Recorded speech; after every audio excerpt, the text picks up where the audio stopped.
Kamala Harris seeks to rally Democrats after Biden exits race. Live updates, CNN Politics.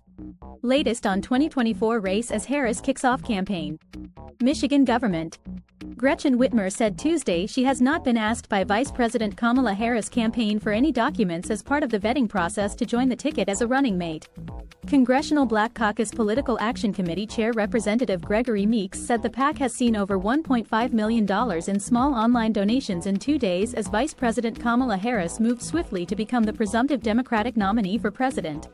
Vice President Kamala Harris laid out her vision for the country during her first campaign rally in Wisconsin as the presumptive Democratic nominee, offering some rhetorical differences from the Biden administration that prompted a galvanized response from the crowd.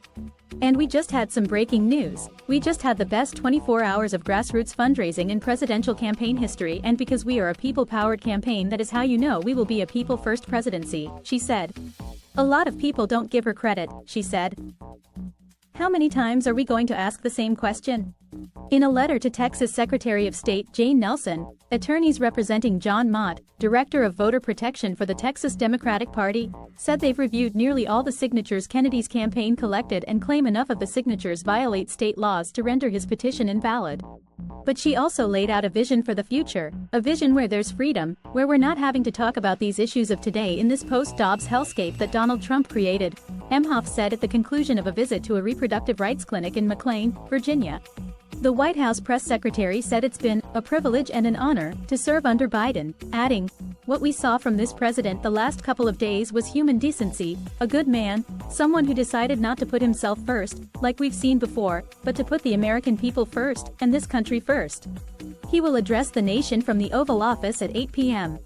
Biden announced his decision not to seek re-election in a letter posted to X on Sunday, after which he endorsed Vice President Kamala Harris to replace him on the ticket.